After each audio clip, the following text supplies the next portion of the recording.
Bonsoir à toutes et à tous. Nous sommes ce soir le 18 février 2024 et je voudrais revenir avec vous sur cet événement international de grande ampleur que représente l'annonce de la mort de Alexeï Navalny, cet opposant russe qui a été rendu très célèbre en 2020 à l'occasion d'une tentative mystérieuse d'empoisonnement qui aurait été perpétrée, d'après la version officielle des médias occidentaux, à la demande de Vladimir Poutine dans un aéroport lorsque ce Navalny faisait un trajet à l'intérieur sur des lignes aériennes russes à l'intérieur du pays. Il y aurait eu une tentative d'empoisonnement au Novichok.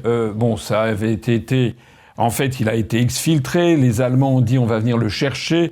Et les autorités russes avaient donné leur accord d'ailleurs pour qu'ils viennent le chercher. Ce qui montre d'ailleurs au passage que l'objectif des autorités russes était quand même de lui sauver la vie, puisque, semble-t-il, et donc, il était parti, il a été en tout cas soigné et remis sur pied. Alors, on avait dit à l'époque que c'était effectivement Vladimir Poutine et la Russie qui était, l'État russe qui était derrière. En fait, on reprenait un narratif qui avait déjà été utilisé quelques années auparavant, avec une affaire non moins mystérieuse, l'affaire du couple Skripal. Quand on dit couple, d'ailleurs, c'est pas mari et femme, mais c'est le père et la fille Skripal. Skripal ayant été un agent russe qui avait été retourné, travaillant pour l'Angleterre et qui finalement était allé se réfugier en Angleterre. Et puis 10 ou 15 ans après qu'il était à la retraite, d'un seul coup, Vladimir Poutine, le poursuivant d'une vindicte particulière, aurait voulu le faire assassiner, là aussi avec du Novichok. Je vous renvoie à cette affaire très mystérieuse, très nébuleuse. Ça s'est passé dans la banlieue de Salisbury. Salisbury, c'est une des banlieues, une des villes militaires, avec beaucoup de militaires au sud-ouest de l'Angleterre. On n'a jamais très bien tiré le fin mot de cette histoire, puisque là aussi, le Novichok n'avait pas fait effet, et les Skripal sont restés en vie, comme d'ailleurs était resté en vie Navalny en 2020. L'affaire Skripal est d'ailleurs assez étonnante, puisque on sait que le père et la fille sont en vie, et depuis cette affaire, c'est-à-dire depuis des années maintenant, il semble qu'aucun journaliste au monde n'ait eu l'idée de se dire « Tiens, je vais aller les interviewer pour leur demander quel était leur point de vue ». Bref. Pour en revenir à Navalny, donc, j'ai fait à l'occasion de la tentative d'empoisonnement mystérieuse dont il aurait été l'objet au mois d'août 2020, j'avais fait une vidéo que j'avais enregistrée le 21 août 2020, que vous retrouverez très facilement. Je ne vais pas en parler. J'avais montré que, en fait, ce monsieur Navalny qu'on nous présentait comme l'opposant numéro 1 à Vladimir Poutine était quelque chose de très différent de la présentation qui nous était faite. D'abord, factuellement, ça n'était pas l'opposant numéro 1 de Vladimir Poutine. Il y avait des opposants beaucoup plus importants. Il y a Zhirinovsky, qui est décédé depuis lors, qui était un parti d'extrême droite. J'ai vu que le journal Le Monde dit que c'est un opposant factice de Poutine. Alors ça me fait rire d'ailleurs d'une certaine façon, parce que lorsque nous disons qu'il y a des faux opposants en France, comme par exemple le Rassemblement National, qui sont des faux opposants de Macron, on se fait traiter par les journaux de complotistes. Mais lorsqu'il s'agit de la Russie, le journal Le Monde explique bien que Zhirinovsky était un opposant factice de Poutine, c'est-à-dire en fait quelqu'un qui était d'accord sur à peu près tout, mais il fallait bien avoir donné le change à l'opinion. C'est vraisemblable. Mais il y a une autre opposition en Russie qui est représentée par les représentants du Parti communiste russe, donc le grand parti communiste qui a été au pouvoir entre 1917 et 1991. Et ça représente encore un fort courant d'opinion. Et il y a donc à l'époque, par exemple, Zyuganov, à l'élection présidentielle de 2000, Zyuganov avait fait quand même 29% des suffrages, et Vladimir Poutine avait été élu avec 53% des voix, ce qui ne donne pas l'impression d'un pays où les élections étaient à l'époque particulièrement verrouillées. Je rappelle que Zyuganov s'est représenté ultérieurement, je crois que c'était en 2020, il me semble, où il a eu quelque chose comme 17% des suffrages. Et puis, quand c'est pas Zyuganov, c'en est un autre qui s'appelle Kharitonov, qui est le secrétaire général du Parti communiste, qui a fait des suffrages aux alentours de 14% des voix, et qui va être le prochain, qui va être candidat contre Vladimir Poutine à l'élection présidentielle de 2024. Bon, voilà. Donc tout ça pour dire que dans ce schéma-là, Navalny, qui en fait a été empêché de se présenter à la présidentielle en 2000, la dernière élection présidentielle, comme d'ailleurs j'ai moi-même été empêché de me présenter à l'élection présidentielle française. Navalny était quelqu'un qui avait un peu de succès à Moscou. Il avait participé à une élection municipale où il avait dépassé 20% des suffrages. Mais sur l'ensemble de la Fédération de Russie, c'est un homme qui était quand même très peu connu. Et il était crédité, même par des instituts de sondage occidentaux, de l'ordre de 1 à 2% des suffrages. Autant dire que c'est faux de dire que c'était un responsable, un opposant numéro 1. Là où c'est peut-être vrai, c'est que c'était sans doute l'opposant choyé par les Occidentaux, puisque j'avais montré dans cette vidéo toute une série d'éléments qui me cadrent mal avec la présentation qu'on en fait aujourd'hui. D'abord, c'était un néo-nazi. Je vous renvoie à ma vidéo. Il a organisé des marches dans Moscou, où justement, avec des néo-nazis, avec le salut hitlérien. C'était également quelqu'un qui proposait, qui expliquait dans une vidéo comment il fallait exterminer les populations musulmanes du Caucase, notamment les Tchétchènes. Je vous renvoie aussi à cette vidéo. Сегодня мы поговорим о борьбе с насекомыми. Никто из нас не застрахован от того, что в наш дом заползет таракан. Фу, ну или в форточку залетит муха. Все мы знаем, что от мух отлично помогает мухобойка, а от тараканов – тапка. Но что делать, если таракан окажется слишком велик, а муха не в меру агрессивна?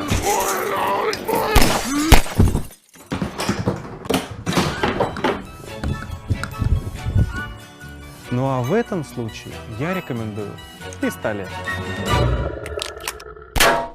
C'était également quelqu'un qui s'était fait connaître pour de nombreuses escroqueries, dont l'entreprise française Yves Rocher.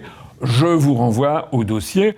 Je signale quand même que lorsqu'il a été incarcéré, mis sous les verrous, il a été condamné justement pour escroquerie à 9 ans de prison. Et c'est ensuite parce qu'il a refusé les contraintes qu'il avait de se montrer à la police régulièrement qu'ensuite sa peine a été systématiquement aggravée. Je ne dis pas forcément que c'est bien. Je sais que l'entreprise française Yves Rocher dit que peut-être elle a été manipulée dans cette affaire pour essayer de le faire condamner, qu'en fait ce serait une condamnation pour des motifs politiques. Bon, voilà. Je n'ai jamais dit personnellement que la Russie était forcément la plus grande des démocraties du monde. Ce que je sais en tout cas, c'est que il y a un certain nombre de pays du monde qui sont bien pires et sur lesquels on ne dit jamais rien parce que ils sont les alliés de l'oncle Sam. Alors, en attendant, la chose qui ressortait de tout ça, surtout, c'est que Alexei Navalny était un agent américain. Et on le sait, on a vu circuler. Je vous renvoie à WikiLeaks, où on a vu le contrat, l'allusion au contrat qui le liait à la National Endowment for Democracy, qui est un faux-nez de la CIA. On a même les montants, on sait exactement qu'il était payé par les Américains. On a même une vidéo où on le voit en train de négocier le bout de gras avec les services allemands et du MI6 anglais.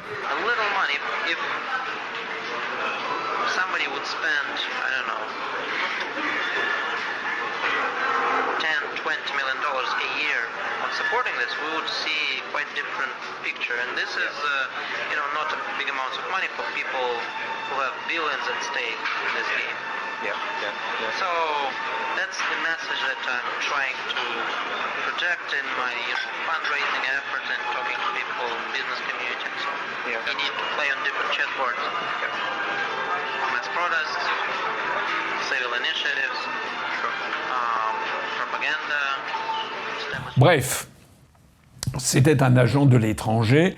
Comme c'est une étiquette qui est apposée en Russie, étiquette qui est jugée tout à fait infamante en France et en Occident, on considère que c'est absolument scandaleux que certains soient étiquetés agents de l'étranger, mais de fait, c'était quand même un agent de l'étranger, puisque rémunéré par des fonds des services de renseignement occidentaux et en particulier américains. En attendant, eh bien, le problème qui se pose, c'est que d'un seul coup, cet homme dont finalement on ne parlait plus, on apprend qu'il est mort. On apprend qu'il est mort par l'administration pénitentiaire. Il avait été envoyé dans l'Arctique, dans des zones particulièrement froides. Sans doute une prison qui était certainement peu confortable, c'est le moins que l'on puisse dire, et on apprend soudain qu'il est mort sans d'ailleurs avoir vu le cadavre. Personne n'a vu le cadavre. Et alors, à partir du moment où l'information a été divulguée comme quoi Navalny était mort, on a vu se succéder dans l'ensemble des médias occidentaux des déclarations de tous les responsables politiques occidentaux, et que d'eux d'ailleurs, qui, dans les 2 heures qui ont suivi l'annonce du décès, ont tous immédiatement, comme un seul homme, condamné Vladimir Poutine. Alors il y a le communiqué, il y a eu le ministère russe des Affaires étrangères a d'ailleurs pondu un communiqué qui est assez extraordinaire à lire parce que il montre quand même d'un souci des Russes de tenir compte très précisément de la chronologie des événements, ce qui donne quand même à penser qu'ils ont des arguments à faire valoir quand ils évoquent l'idée d'une machination. Je rappelle en tout cas, ici vous voyez ce document. Le 16 février, donc à 14h19, le message sur la mort du condamné Alexei Navalny dans la colonie pénitentiaire numéro 3 a été publié sur le site des services pénitentiaires. Le 16 février à 14h19 et 15 minutes plus tard à 14h35, le ministère suédois des Affaires étrangères explique « Terrible nouvelle concernant Navalny. Si l'information sur sa mort dans une prison russe est confirmée, ce serait un autre crime monstrueux du régime de Poutine. » Alors c'est quand même assez extraordinaire en effet de voir que le ministère suédois des Affaires étrangères a réagi 15 minutes après la publication à 14h19 de l'information émanant de la colonie pénitentiaire numéro 3 dans l'Arctique du décès de Navalny. C'est quand même peu. D'autant plus qu'à 14h35, exactement à la même minute, c'était le ministre norvégien des Affaires étrangères qui réagissait en accusant le gouvernement russe. À 14h41, le ministre letton des Affaires étrangères. À 14h50, le ministre tchèque des Affaires étrangères. À 14h51, le ministre français des Affaires étrangères, Stéphane Séjourné, qui me disait sa mort en colonie pénitentiaire, la mort de Navalny, nous rappelle la réalité du régime de Vladimir Poutine. À 15h02, c'est le président du Conseil européen. À 15h10, c'est Vladimir Zelensky, le président Kiev, qui dit il est évident qu'il a été tué par Poutine. À 15h16, c'est le secrétaire général de l'OTAN Stoltenberg. À 15h20, le Premier ministre des Pays-Bas, Mark Rutte. À 15h30, la présidente de Moldavie. À 15h35, la ministre allemande des Affaires étrangères. À 15h43, la présidente de la Commission européenne von der Leyen. À 15h49, le Premier ministre suédois. À 16h14, le chancelier allemand Olaf Scholz. À 16h25, le secrétaire d'État américain Blinken. À 17h28, le président français Emmanuel Macron. Alors, comme le fait remarquer le ministère des Affaires étrangères russe, en l'espace de 2 heures de temps, on a eu une avalanche, en fait, de tous les responsables, la plupart des responsables politiques du monde occidental, qui se sont précipités, sans même avoir la prudence, comme le dit le ministère russe des Affaires étrangères, de dire qu'il faudrait quand même déjà vérifier quelles sont les conditions de la mort, comment ça s'est passé, etc. Il est assez notable d'ailleurs de constater que les Américains ont réagi parmi les derniers, un petit peu comme si c'était, on envoyait d'abord tous les États satellites pour faire porter le message de l'Empire. En fait, ça rappelle énormément le mode de fonctionnement du camp socialiste de la grande époque où il y avait Moscou et puis toutes les 5 minutes, vous aviez la diplomatie de tel ou tel pays satellite qui approuvait par exemple l'invasion de l'Union soviétique en Afghanistan ou bien qui condamnait telle ou telle décision prise par les États-Unis. Voilà, nous en sommes là. Alors, le moins que l'on puisse dire dans toute cette affaire, c'est que la situation est tellement grave que avant d'incriminer un chef d'État étranger à un régime, il faut bien mesurer les conséquences. Les conséquences, c'est que c'est certainement très malheureux que ce monsieur Navalny soit décédé. Ça, c'est une chose est certaine. Mais ça n'est pas la même chose si il est mort de mort naturelle, s'il a été en effet assassiné à la demande du Kremlin, ou encore, pourquoi ne pas évoquer cette hypothèse, s'il a pu être aussi liquidé par un de ses amis.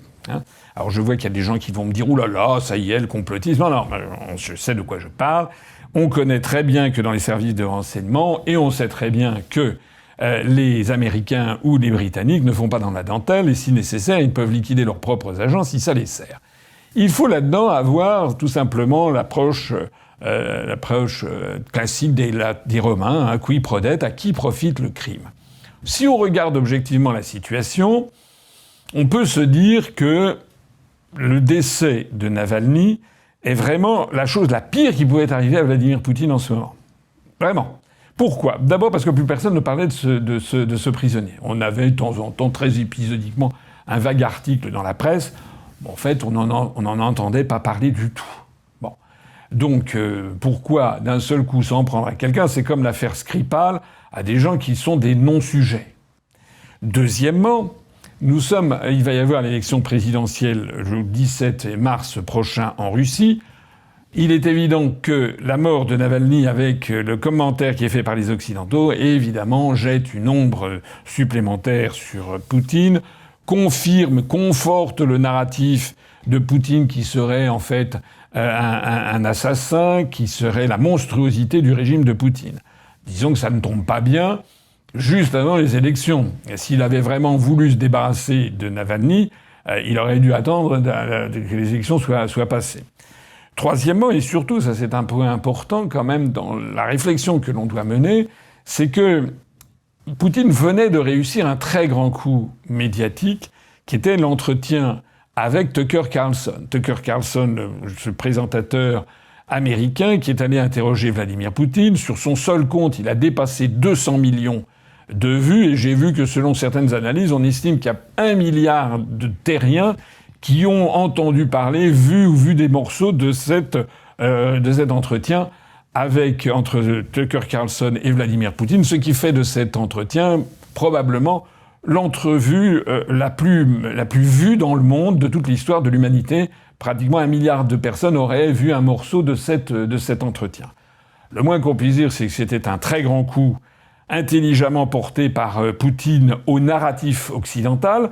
Poutine était apparu comme un homme qui était en pleine maîtrise de ses moyens, d'ailleurs, d'une part. Donc ça montrait toute la fausseté de tout le discours qu'on a entendu depuis 1 an et demi sur le fait qu'il avait des cancers à répétition, les pieds plats, la maladie d'Alzheimer, la maladie de Parkinson, qu'il était Asperger, qu'il avait le complexe de supériorité, complexe d'infériorité, enfin j'en passe et des meilleurs. On a vu quelqu'un qui est tout à fait en pleine forme intellectuelle. Même assez espiègle d'ailleurs. Et moi je garde de cet entretien que j'ai regardé avec beaucoup d'intérêt.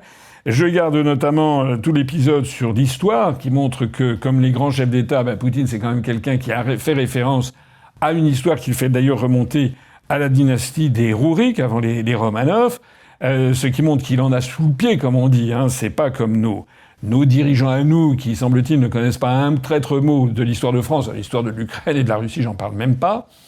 Et puis, également, Vladimir Poutine, qui a répondu de façon assez ironique, lorsqu'à un moment, Tucker Carlson lui dit « Mais alors, qui a détruit Nord Stream 2 ?» Vladimir Poutine, vous l'aviez vu sans doute, ce passage, il dit « C'est vous », il dit en répondant, c'est-à-dire vous, les Américains. Et à ce moment-là, Tucker Carlson dit « Non, je sais pas, j'avais piscine, enfin quelque chose comme ça, j'ai un alibi ». Et Poutine répond « Oui, mais la CIA, elle, n'a pas d'alibi ». Alors, ce très grand coup politique et médiatique qui a ruiné d'une certaine façon des années, des mois et des mois d'efforts de la CIA et de tous les services d'information américains et de leurs subordonnés européens pour bâtir une image de Poutine, tout ça a été ruiné par cet entretien. Or voilà que la mort, une semaine après, de Navalny ruine à son tour le bénéfice de cet entretien. Donc objectivement, Vladimir Poutine n'avait absolument pas besoin de ça, au contraire, puisque ça réembraye le narratif anti-poutinien. D'ailleurs, puisque je parlais tout à l'heure de l'affaire Skripal, il y a quelque chose qui est un peu troublant, si l'on y réfléchit, c'est que l'affaire de l'empoisonnement du couple Skripal avait eu lieu 2 semaines avant les élections présidentielles de 2018. L'affaire de la mort de Navalny a lieu 1 mois avant l'élection présidentielle de 2024. En revanche, qui avait intérêt à la mort de Navalny ? Eh bien, l'État profond américain. Ce que l'on appelle l'État profond américain, ce sont ceux qui outrepasse les décisions de Biden. De toute façon, Biden sucre les fraises. Donc, on a en fait Madame Victoria Nuland, son mari Kagan, qui sont au sein du département d'État américain, qui ont organisé le Maïdan et qui sont au cœur d'un certain nombre d'opérations, plus toute une série de milliardaires, d'oligarques que l'on va trouver dans le Council of Foreign Relations, dans la trilatérale, ou qu'on retrouvera d'ailleurs aussi au Bilderberg ou autre. Bon, c'est de ça qu'il s'agit. Et de ce point de vue, la mort de Navalny est pain béni. Pourquoi ? D'abord parce que, premièrement, comme je l'ai dit à l'instant, ça permet d'oublier tout de suite l'interview avec Tucker Carlson qui avait donné de Poutine l'image d'un homme raisonnable avec qui on pouvait discuter, notamment on pouvait bâtir un plan de paix. D'un seul coup, on le rediabolise à la vitesse grand V.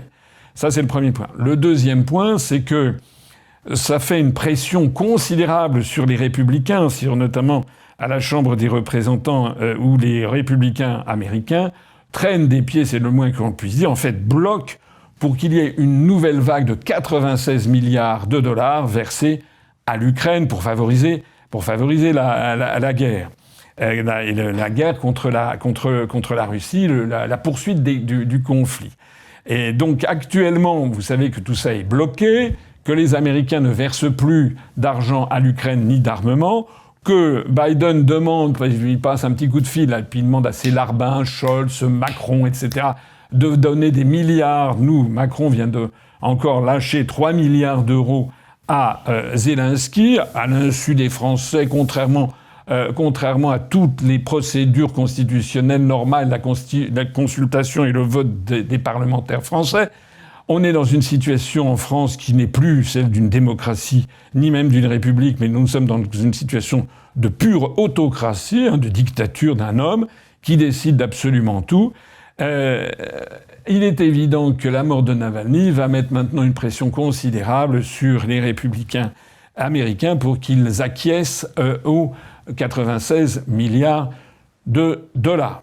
Accessoirement aussi, la mort de Navalny permet d'occuper l'espace médiatique et donc de cacher quelque chose qui s'est produit au même moment, mais que les opinions publiques occidentales n'ont pas été bien informées, dont elles n'ont pas été bien informées, c'est la chute ou la libération, ça dépend de quel point de vue on se place, de la ville de Adviivka, qui était un verrou tout à fait symbolique et stratégique que les Russes ont fini par prendre en chassant les forces ukrainiennes.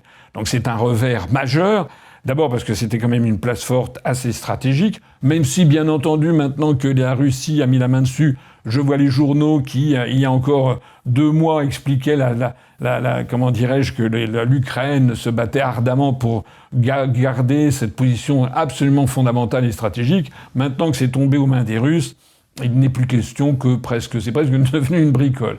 Mais ce qui est quand même un fait, c'est que c'est quand même un nouveau revers pour l'armée ukrainienne, dont on dit que le front pourrait à tout instant d'ailleurs s'effondrer, faute d'armes et faute de munitions. Donc la mort de Navalny permet, là aussi, de cacher de ça et en revanche de mobiliser les financements. Alors on en est là. Et alors, c'est là où je veux en venir, c'est qu'il se cache derrière tout ça une orchestration médiatique intense qui a été faite, dont vous avez été les témoins, dont nous sommes les témoins, et où l'on a vu d'un seul coup, je parle ici de la France, mais c'est la même chose dans les pays européens, de l'Union européenne, mais on a vu en France une espèce de... Un peu comme les dirigeants occidentaux qui ont tous montré patte blanche face à Washington en montrant du doigt Poutine, eh bien on a eu la réplique au niveau de la scène politique française, avec donc les responsables politiques d'à peu près tous les partis politiques qui ont tous renchéri sur cette histoire en faisant de Navalny quasiment un saint et un martyr de la démocratie et des libertés fondamentales, alors que je voulais quand même rappeler au début, c'était quand même un néo-nazi, un criminel, un génocidaire, un escroc et un agent des États-Unis d'Amérique. Ça fait quand même beaucoup. Bon. Et là, vous avez un florilège que je me suis amusé à collecter. Je me suis limité à quelques ténors de la vie politique française. Vous avez par exemple Marine Le Pen qui a dit « J'apprends le décès d'Alexis Navalny, militant politique engagé dans la défense de la démocratie ». Elle aurait tout aussi bien pu dire que c'était un militant néo-nazi d'extrême droite et génocidaire. Elle a été suivie par Jordan Bardella. C'est une nouvelle tragique pour tous les défenseurs des droits humains et des libertés fondamentales. C'est un peu fort de café quand on voit les photos des manifestations qu'il organisait. On a eu Éric Zemmour qui nous a expliqué que Alexis Navalny vient de mourir en prison pour avoir usé d'un droit fondamental, la liberté d'expression. Il n'est ni le premier ni le dernier à tomber sur le champ de bataille de la liberté politique. Tous ceux qui l'ont mené la tête haute entrent dans l'histoire. Donc c'est quand même très très grandiloquent et un soutien total de Zemmour à ce néo-nazi. On a eu monsieur Bellamy qui, lui, a ses voulus littéraires en citant Solzhenitsyn, qui disait « Nous sommes beaucoup à qui les camps ont fait comprendre que la trahison, le sacrifice d'être bons et démunis était un prix trop élevé. » Donc comparant par cette métaphore Navalny à un être bon et démuni, alors que c'était quand même quelqu'un d'extrêmement corrompu. On a eu également Raphaël Glucksmann de Place Publique, le candidat d'une partie du Parti socialiste aux européennes, qui a dit de Navalny c'était le courage fait homme. Oui, en effet, quand on voit comment il proposait d'éradiquer les musulmans avec un grand coup de pistolet, il s'était fait filmer de cette façon. Mais on a aussi la gauche, on a madame Manon Aubry qui a dit qu'elle soutient à l'opposition démocratique et elle a dit « Poutine est responsable de cette condamnation à la peine de mort d'un opposant. Il devra répondre de ses crimes ». Et Jean-Luc Mélenchon acquiesce en disant qu'il apporte son soutien et il fait honneur à la mémoire de Navalny, honneur à sa résistance, honneur à la résistance des démocrates russes. Alors, ce qui est important de comprendre, c'est que la population française, face à ce déferlement médiatique en faveur de Navalny, et à ce déferlement de toute la scène politique française, ne peut que se dire, ben voilà, c'était Navalny saint et martyr, saint et laïque. Mais il faut bien comprendre qu'il s'agit en fait d'une opération de préparation à la guerre. C'est de ça qu'il s'agit. Parce qu'on est en train de faire de Navalny une espèce de saint qu'il va falloir venger. C'est d'ailleurs la thématique exacte de ce qu'a dit Manon Aubry elle-même. Poutine devra répondre de ses crimes. Alors moi j'aimerais savoir comment est-ce que Poutine pourra répondre de ses crimes, sachant que tout le monde sait, même si ça ne fait pas plaisir, c'est la vérité, tout le monde sait que Vladimir Poutine est soutenu par à peu près 75 à 80% de la population russe. Je n'ai pas dit 100%. Il y a 20-25% des Russes qui sont en faveur soit du Parti communiste russe, soit en faveur d'autres partis, soit des partis libéraux. Ça existe, bien sûr. Mais on peut dire que Vladimir Poutine a un appui dans la population russe qui est supérieur à celui que De Gaulle avait dans les années 60 auprès de la population française. C'est un appui massif pour toute une série de raisons. Donc lorsque Madame Manon Aubry, qui ne fait que résumer ce que l'on entend partout, dit qu'il va falloir que Poutine réponde de ses crimes, ça veut dire quoi? Ça veut dire qu'il va falloir entrer en guerre. Alors tout ça prend une tournure extrêmement grave, parce que, comme par enchantement, ce décès si opportun tombe précisément au moment, quasiment le jour même, où Macron reçoit à l'Élysée Zelensky et signe avec Zelensky un accord de renforcement de notre coopération en matière militaire, annonce que la France va lui donner 3 milliards d'euros en plus, c'est-à-dire 20 fois ce que Macron a promis à nos agriculteurs qui sont en pleine détresse, avec un argent dont on ne sait pas d'où il sort, d'ailleurs, d'argent magique qui, paraît-il, nous empêche d'avoir la retraite, de garder la retraite à 63 ans, il faut la porter à 64, bientôt 65. Vous vous rappelez tout ce qu'on nous a dit? On n'a plus d'argent nulle part, ni pour les services publics, ni pour l'école, ni pour les hôpitaux. Il y a des gens qui meurent quasiment toutes les semaines. Il y a des personnes qui meurent parce qu'ils ont attendu 10 heures, 11 heures, 12 heures en salle d'attente dans les hôpitaux. On n'a plus rien pour la justice, pour la police, pour la gendarmerie, pour la sécurité. On n'a plus rien en fait. On a une dette abyssale et pourtant, Et pourtant, M. Macron sort constamment des milliards d'euros à donner au régime de Zelensky. C'est pas tout, c'est que l'on apprend que dans le matériel qu'on va livrer, il est question quand même de livrer de plus en plus d'armes qui sont de longue portée et qui peuvent viser directement maintenant le territoire russe. Et ce qui fait que la France, comme d'ailleurs l'Allemagne, et comme d'ailleurs l'Angleterre, eh bien, sont sur le chemin d'une entrée en guerre frontale contre la Russie. D'ailleurs, ces bruits de bottes ne sortent pas de mon imagination. L'ancien président américain Donald Trump, dans une interview récente, a dit, je crois que c'était sur Fox News, qu'il y avait un risque de troisième guerre mondiale dans les 9 mois qui viennent. 9 months is a long time. You have a very good chance in that period of time of having World War III because we have somebody that is not doing his job properly. He's not respected. He's laughed at all over the world. Et Trump a dit que lui, s'il était élu, la première chose qu'il ferait, c'est d'arrêter le conflit en Ukraine en 48 heures. On a vu que Rishi Sunak, le Premier ministre britannique, annonce qu'il va falloir remettre une espèce de service national et que les Britanniques doivent pouvoir maintenant retrouver le chemin des casernes quasiment. On voit les mêmes propos guerriers en Allemagne, où l'on se fait fort désormais de relancer à toute allure la fabrication de munitions. Fabrication de munitions qui sont d'ailleurs réalisées aussi, coordonnées par M. Thierry Breton, commissaire européen chargé du marché intérieur, ce qui n'entre absolument pas dans les compétences des traités européens. C'est un coup de force, c'est un coup d'État.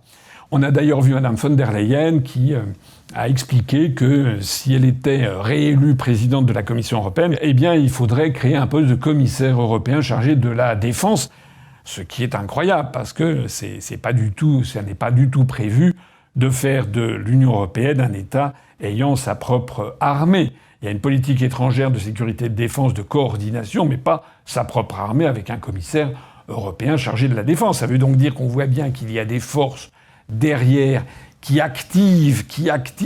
poussent à une entrée en guerre de tous les pays de l'Union européenne, et au premier rang desquels la France, puisque même Macron a trouvé le moyen d'aller expliquer que finalement la dissuasion nucléaire française devait devenir une dissuasion européenne, ce qui est complètement déraisonnable. Et tout ceci se passe sans que les Français ne soient interrogés, ne soient prévenus, informés, consultés, mais sans même que ce soit le cas des parlementaires. Les députés et les sénateurs sont devenus des serpillières sur lesquelles on s'essuie.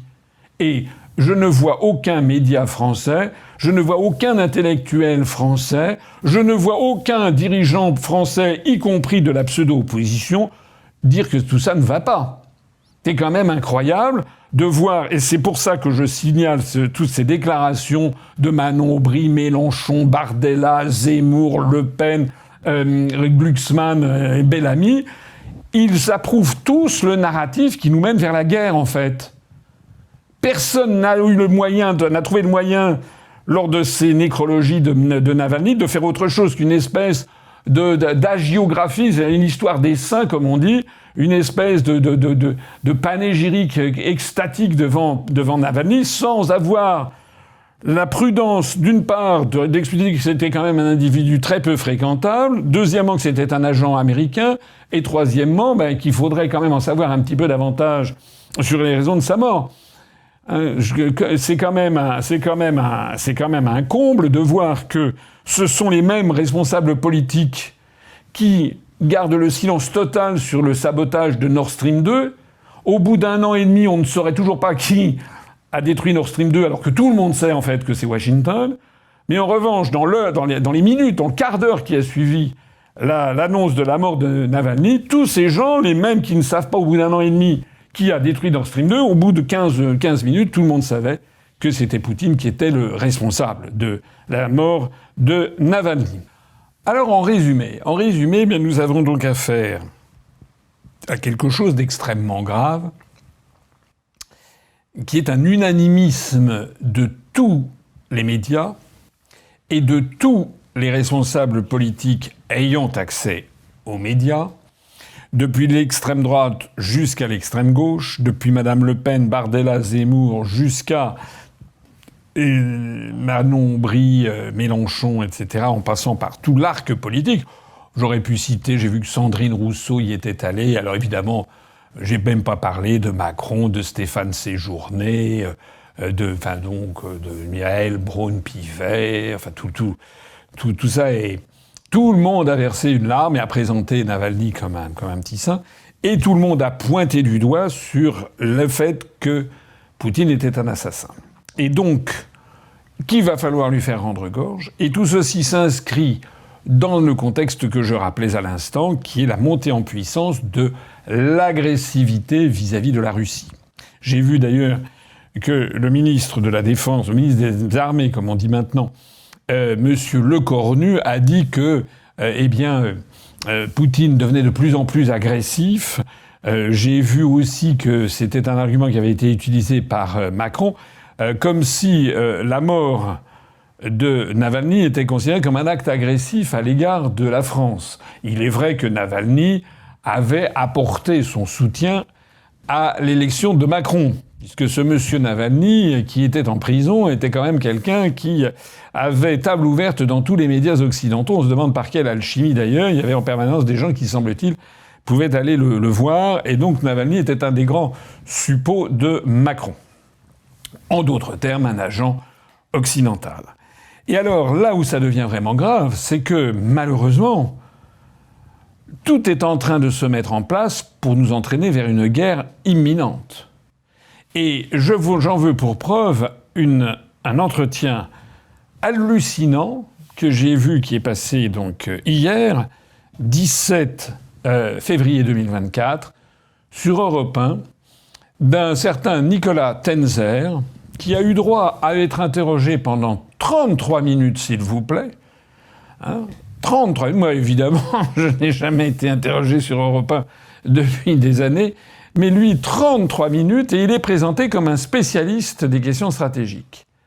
Mais aujourd'hui, par exemple, nous ne sommes pas aujourd'hui au point où nous devrions être. Par exemple, envoyons des troupes des pays européens, y compris des troupes françaises, dans les zones libérées d'Ukraine, non pas pour combattre, mais pour garantir en quelque sorte la sécurité de ces zones. Éviter qu'il y ait des missiles russes qui tombent dans ces zones. Que la Russie essaye de reconquérir ces territoires. Je pense qu'il y a des choses très concrètes à faire pour dissuader beaucoup plus la Russie. Et puis surtout, et ça dépend de nous, des alliés, des États-Unis, des pays européens, donnons à l'Ukraine l'ensemble des moyens nécessaires. Moi, j'espère beaucoup qu'à la suite de la rencontre entre les deux présidents, Macron et Zelensky, par exemple, il y aura une décision ferme d'envoyer des Mirage 2000D à l'Ukraine. C'est ce que demande M. Boudanov, le chef des services de renseignement ukrainiens, encore aujourd'hui. Et je pense qu'il faut aller dans cette voie. Il faudra aussi avoir plus de F-16. Ce monsieur Nicolas Tenzer est venu expliquer au micro d'Europe 1 qu'il fallait maintenant aller de l'avant. Il fallait envoyer des troupes des pays européens. Et il a bien précisé des troupes françaises en Ukraine, et il a dit dans les parties libérées de l'Ukraine. Alors comme les parties libérées de l'Ukraine, je ne sais pas très bien ce qu'il veut dire par là. Est-ce qu'il veut dire par là les parties qui avaient été conquises brièvement par l'armée russe avant qu'elle ne se retire? Je rappelle quand même qu'il y a 20% du territoire de l'Ukraine dans sa définition antérieure qui sont actuellement occupés par les Russes, dont une partie, la Crimée et le Donbass, ont été juridiquement rattachés en tout cas par la Fédération de Russie, même si ça n'est pas reconnu internationalement, rattachés à la Fédération de Russie. Donc ce monsieur, ce prétendu expert en stratégie, nous dit qu'il faut envoyer des troupes françaises, avec pour mission notamment d'empêcher les Russes d'envoyer des missiles. Alors, je ne sais pas comment on en fait pour empêcher les Russes d'envoyer des missiles, d'autant plus que les Russes viennent de mettre en service leur nouveau missile Zircon, qui fait du 9900 km/h, qui est un missile hypersonique, hyper véloce, que les radars n'ont même pas le temps de voir arriver, les radars occidentaux, et qui est beaucoup plus puissant et beaucoup plus rapide que ce que font les Américains. Donc on est face à une Russie surarmée, une Russie qui est en train d'augmenter en 2024 de 68% le budget de ses armées. Désormais, le budget de l'armée, le budget de la défense en Russie va atteindre 6% du PIB, alors qu'il est de 1,9% du PIB en France. Et on a une économie de guerre qui s'est mise en place en Russie avec des usines qui tournent 24 heures sur 24 pour fabriquer des munitions. D'ailleurs, tout ça à la stupéfaction générale des responsables, des prétendus experts occidentaux, puisque je rappelle qu'on nous a expliqué il y a encore quelques mois que les Russes, ils avaient plus rien, ils étaient quasiment à poil, et on nous expliquait que pour qu'ils fassent fonctionner encore leurs armes, ils étaient obligés d'aller prendre des puces sur des machines à laver ou sur des réfrigérateurs parce qu'il manquait de puces électroniques, enfin que c'était, en gros, c'était la débandade. Et bien maintenant, les mêmes qui nous expliquaient ça nous expliquent, eh bien, en fait, que les Russes ont développé une arme anti-satellitaire dans l'espace qui fait trembler les États-Unis, au point que le secrétaire d'État Blinken vient de se rendre en Chine pour essayer d'avoir le soutien de la Chine, puis il va après aller en Inde pour dire « Regardez, les Russes, ils sont une avance absolument considérable ». C'est vers ça que ce monsieur Nicolas Tenzer est en train de nous envoyer, c'est-à-dire au casse-pipe. Alors, je voudrais ici attirer votre attention sur... C'est un scandale énorme, ce qui est en train de se passer, parce que on présente, comme d'habitude aux Français, quelqu'un sorti d'un chapeau, comme un lapin sorti d'un chapeau, sans dire qui il est. Alors moi, je suis allé regarder qui est ce monsieur Nicolas Tenzer, qui a fait l'école normale supérieure, l'école nationale d'administration. Il a travaillé au cabinet, je crois, de Édouard Balladur. Il a été ensuite plus ou moins à la Cour des comptes.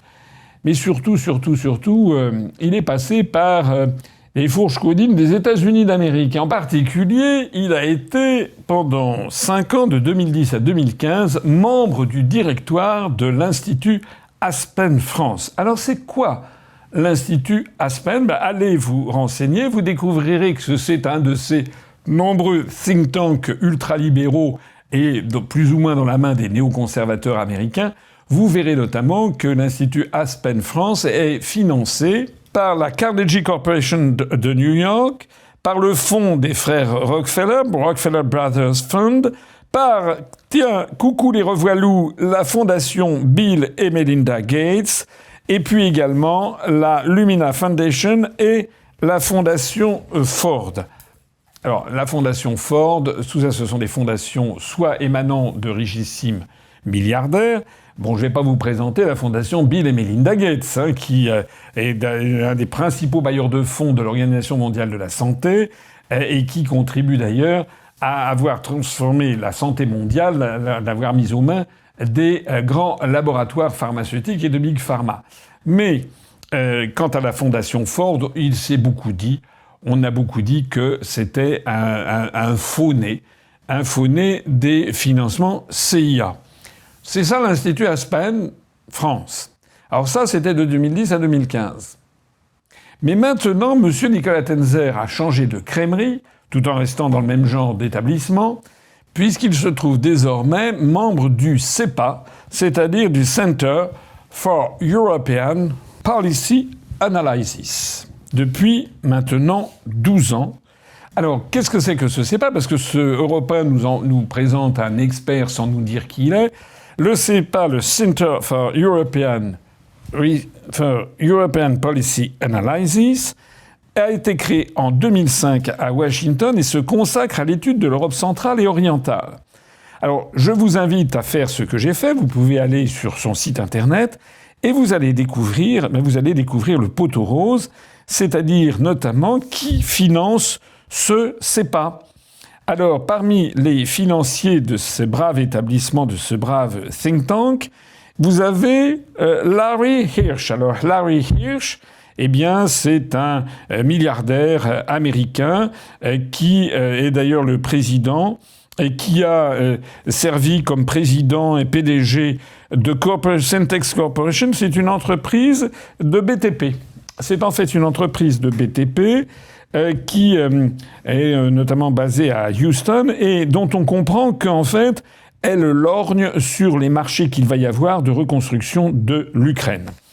Vous avez ensuite Leonardo US Corporation. Alors, Leonardo US Corporation, eh bien, il s'agit de ce qu'on appelait autrefois Finmeccanica, second groupe industriel italien dans lequel l'État italien a une 30% au capital.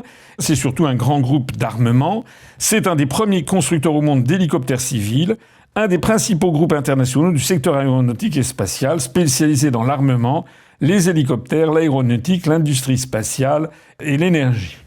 Voilà. Donc on a affaire, parmi les financiers, les bailleurs de fonds de ce centre de recherche, on a affaire à l'un des principaux fabricants d'armes et d'armement européens. Le suivant, Lockheed Martin Corporation. Lockheed Martin, on ne présente plus. C'est une entreprise qui a été la fusion de l'entreprise Lockheed, qui fabriquait des avions civils et militaires, avec un motoriste qui s'appelait Martin Marietta. Cette fusion a eu lieu en 1995, et c'est l'une des grandes entreprises du complexe militaro-industriel américain. Il fabrique notamment une vingtaine d'avions militaires. Ça va du F-16, donc des avions de chasse, jusqu'à des avions Orion, des avions de transport, des avions tous azimuts. Enfin, en gros, c'est un des grands fournisseurs de l'armée, notamment de l'armée américaine, mais aussi d'un certain nombre d'armées dans le monde. Donc, on a un des très grands acteurs du complexe militaro-industriel américain, qui fabrique notamment beaucoup d'avions de chasse, etc., les moteurs, qui finance ce Center for European Policy Analysis, ce centre pour l'analyse des politiques européennes, à égalité avec Leonardo, l'ancienne Finmeccanica. C'est-à-dire, en fait, c'est le complexe militaro-industriel américain ou international qui est derrière, plus le BTP, on l'a vu avec monsieur Larry Hirsch, mais on continue parmi cette liste de donateurs. J'ai pas pris tous les donateurs, je ne veux pas vous fatiguer, mais ça vaut le coup de jeter un œil sur d'autres. Regardez parmi les autres qu'il y a. Vous avez National Endowment for Democracy, c'est-à-dire ce faux-né de la CIA qui avait déjà passé un contrat avec qui? Avec Navalny. Coucou, le monde est petit. Donc c'est en fait un faux-né de la CIA pour rétribuer toutes les actions des services d'action et de renseignement à l'étranger des États-Unis d'Amérique, et en particulier, puisque ce centre s'est focalisé justement sur les pays de l'Est. Vous avez toujours dans cette liste la New Generation Europe Foundation. Alors j'ai regardé ce que c'est, ça a partie liée avec Chatham House, c'est-à-dire en fait les fonds du gouvernement britannique. Vous avez également un certain Robert Gelbart. Alors ça vaut 3 étoiles dans le Michelin, j'ai regardé. Et c'est un ambassadeur, c'est quelqu'un de très riche, et qui a été proche de Ronald Reagan, et qui a été notamment ambassadeur en Indonésie, mais surtout ce monsieur Robert Gelbart a été dans l'administration Clinton, l'envoyé spécial des Clinton aux Balkans. Et au printemps 1998, il est allé voir le président serbe Slobodan Milosevic et il l'a informé que l'OTAN allait bombarder la Serbie et il ne se pliait pas aux desiderata de la Maison-Blanche. Il avait d'ailleurs, dès mai 1998, je cite tout ça, j'ai trouvé ça dans Wikipédia en version anglaise, il avait proposé à la Maison-Blanche de bombarder la Serbie en mai 1998. C'est un homme qui donc est largement responsable de la destruction de la Serbie à cette époque, qui maintenant joue les financiers de ce centre. Il est donc, ça fait partie de ce que l'on appellerait les faucons, c'est-à-dire des gens qui sont des adeptes de la manière forte. Alors vous avez également la Sarah Scaif Foundation, c'est une fondation qui finance des actions humanitaires de réflexion de ci et de ça, mais la Scaif Foundation, elle a partie liée avec tout ce qu'est le complexe, notamment néolibéral. Elle a financé notamment le George Marshall Institute, c'était des fonds Marshall, le Project for the New American Century. Alors le Project for the New American Century, eh bien c'est le projet justement des néoconservateurs américains. Et puis, encore un dernier mot, mais qui vaut aussi son pesant de cacahuètes dans tout ce que je vous dis là, eh bien, c'est que on voit que parmi les financiers de ce centre, vous avez Meta Platforms. Alors, Meta Platforms, eh bien, vous le savez sans doute, c'est en fait le nouveau nom de Facebook, c'est l'entreprise de Mark Zuckerberg qui finance ce centre.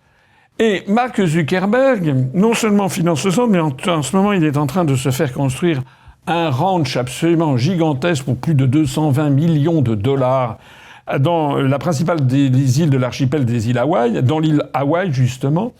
Ça s'appelle le Ko'olau Ranch. Et il a défrayé la chronique au cours des dernières semaines parce qu'on a appris qu'à l'intérieur même de ce gigantesque ranch avec 2 manoirs, etc., une trentaine de chambres, une trentaine de salles de bain, enfin un truc à l'américaine, mais surtout il est en train de se faire construire un bunker anti-atomique, s'il vous plaît, de 424 mètres carrés enterrés sous terre, sous lequel on ne sait rien, puisqu'il a demandé aux gens qui travaillent sous peine de licenciement immédiat de garder le silence. Mais enfin, il est connu dans la presse, eh bien que Mark Zuckerberg est en train de prévoir une apocalypse nucléaire, et donc il a prévu de se construire un bunker sous terre, au fin fond des îles Hawaï, donc assez loin quand même du théâtre des opérations de l'Europe et de l'Ukraine, et il a prévu justement d'avoir tous les biens nécessaires pour vivre certainement plusieurs mois, sinon plusieurs années, terrés, pendant que l'ensemble de la planète, ou en tout cas que l'Europe occidentale, aurait été vitrifiée par des bombes thermonucléaires. Alors, quand on lit la presse américaine ou qui a fait rapport de ça, on se dit c'est une fantaisie d'un milliardaire américain. Oui, mais non.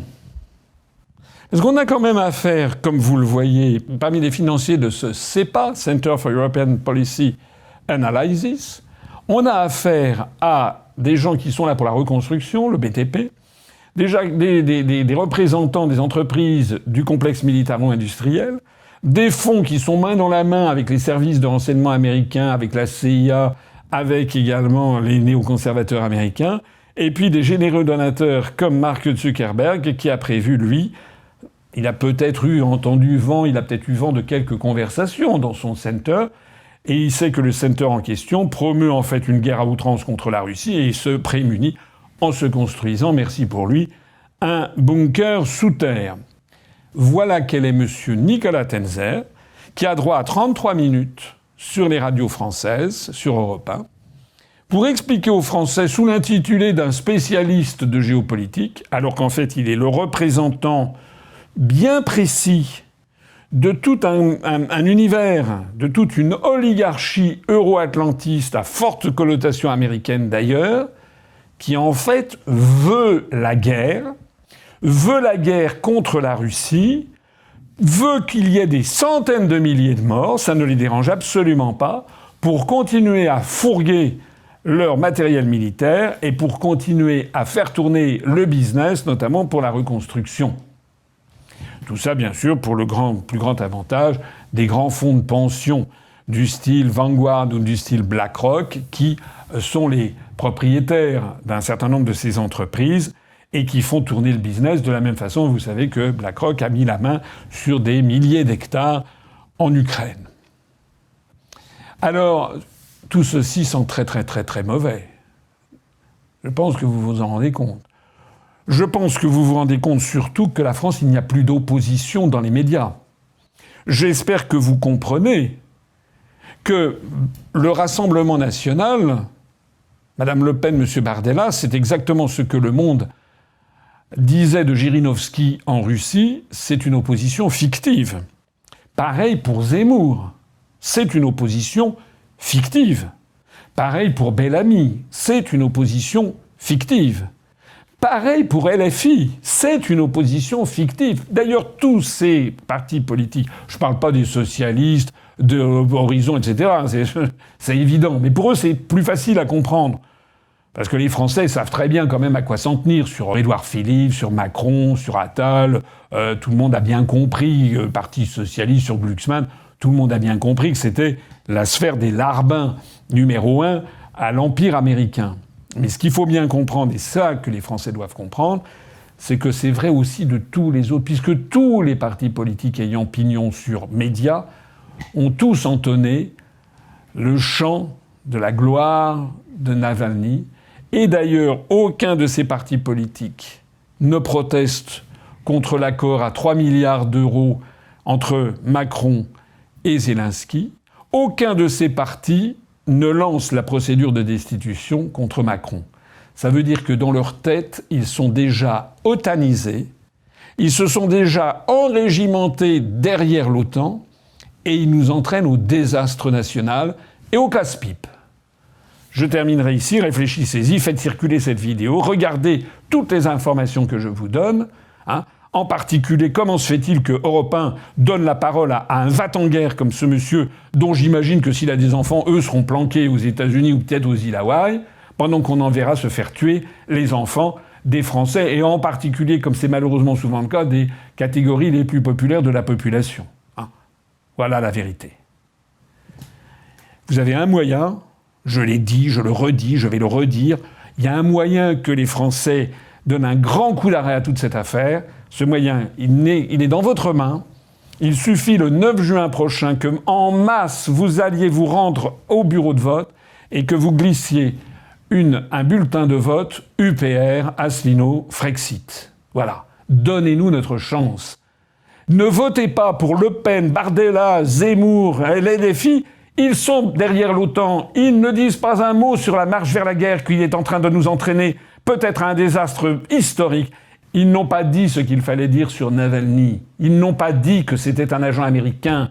Ils n'ont pas dit qu'il fallait d'abord faire preuve de prudence devant une chose comme ça. Et quand bien même ce serait un assassinat fait par Poutine, il y en a d'autres. Hein. J'aimerais d'ailleurs que ceux qui versent des larmes sur Navalny versent aussi, s'inquiètent de savoir ce qui s'est passé avec Epstein dans sa prison.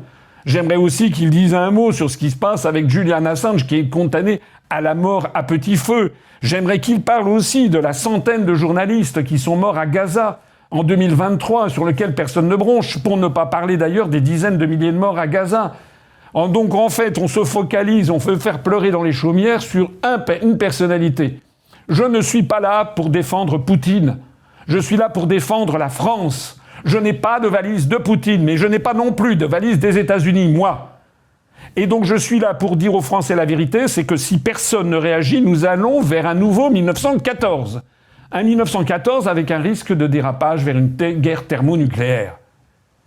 Vous avez un moyen de bloquer tout ça, votez en masse le 9 juin pour notre liste, parce que si le soir, il y avait une percée phénoménale, que l'on faisait 20 ou 25% des suffrages, je l'ai dit et je le répète, l'ensemble du système de censure qui est actuellement tombé sur la France, il s'effondrera devant vous le soir du 9 juin si nous faisons un score tout à fait considérable. C'est ça le vrai sens des élections européennes. Vous n'avez pas d'autre moyen en fait d'agir puisque tout est verrouillé partout ailleurs. Vive la République, vive la paix du monde et vive la France.